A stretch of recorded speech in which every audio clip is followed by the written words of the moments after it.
What do you see the biggest opportunity for the business in 2023? Per platform. I think per platform is one of Microsoft's fastest growing areas of technology. It's where we've seen a lot of successes. Now, we do work across other areas like modern workforce. We do a lot with frontline workers. We do a lot with Viva.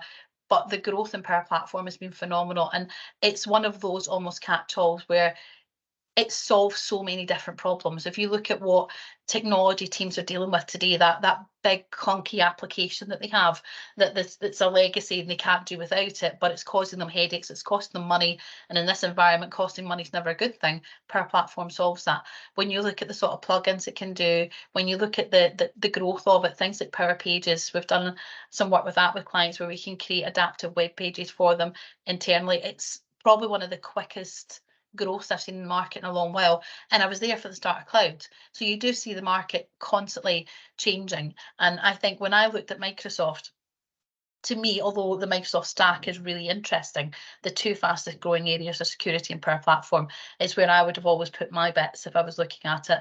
And we chose per platform because it fitted our skill set, it fitted what we were doing, and we have the referenceability with it already. So a lot more of that, driving a lot more projects. We've just completed a project with a client, or just about to complete a project with a client called CPI, where we helped them build 4 different applications for the impact reporting. It's all surfaced in Power BI. So it's about driving more projects like that. Okay, great. Now, we've seen a lot of tech layoffs over the past few months from some of the big vendors. How big is this an opportunity for someone like Akari or the MSPs and the partners out there looking to hire talent? And you mentioned already that you're drastically trying to recruit people yourself. So do you see this as a big opportunity for you guys? I think it is. It's never a nice thing. Unfortunately, what we will all find in the channel, particularly if we focus on one vendor, we focus with Microsoft, is we're talking about people here, and a lot of the people that have been affected are friends. So they're people that I've known for a lot of years who are absolutely fantastic at their roles and their jobs, and they're now finding that their world has shifted, which is never an easy thing to deal with. So I think the important thing for everyone is we need to look at it with a level of compassion, because it is people, their livelihoods and what they're doing. And we have had a lot of people from Microsoft approaches. We've had a lot of people in Microsoft who are not affected actually send people towards us because they know us as a partner, they trust us, they know it's in good environment. I think it's a massive opportunity for partners to get access to some really, really great people with skill sets across sales, marketing, technology. So it's a massive opportunity. Unfortunately, it's an opportunity that comes from not the happiest of places. But the good thing is if the partner community can come together and start to help rehome a lot of these people, then it is a lot more positive than it could be. Great. And my last question, Margaret, what is your vision for the future of the technology industry? Where do you see the IT channel going in the next sort of 12, 24 months? I will admit I'm constantly astounded by where the IT channel's going. When you look at things like last week, the announcements around OpenAI and what Microsoft are doing and how Copilot is going to change how we work and Microsoft Word and Excel. One of my first jobs was in Excel. Excel's probably the technology I know inside and out. And a lot of the work I did was building macros and tables and visualizations with Excel long before Power BI came along. And it was a really unique skill.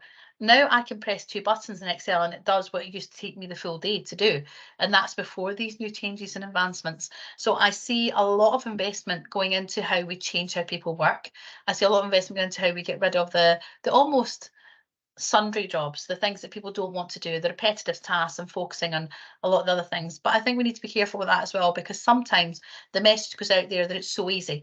I mean, I'm really excited about the messages around Copilot, but if I watched the video last week, I mean, Copilot's going to watch my kids, do my laundry, and it's going to do my work for me while I maybe watch a movie on TV. We know that's not the case. We can see the growth, but we have to make sure we measure that growth for our clients. One of the things I'm really, really passionate about is that we're very honest with our clients and we showcase where we can bring that added level. And there's a lot of things that will be made easier, but you do need partners, and partners need to remember that. It can be a bit scary when you see all these changes happening, thinking, so where do I fit in? Where we fit in is where we've always fitted in, is that trusted person that works with the clients and with Microsoft or whichever vendor you've chosen to fill the gap in between, the trusted pair of hands that can take the technology and work it to the client's benefit and make sure they've got something robust, something with governance, something that works and will last them. That's where partners are also always going to find their niche. So I see a lot of changes coming around automation. I see a lot of changes coming around cybersecurity, and I see a lot of growth around OpenAI and this sort of next level AI technology we've been hearing about for a lot of years, but never really seen put into practice. But I see that over the next 12 months just growing and growing. Margaret, you've been a great guest. I'm going to look forward to seeing the Akari story over the next 12 months. Thanks so much for your time. Oh, thank you very much.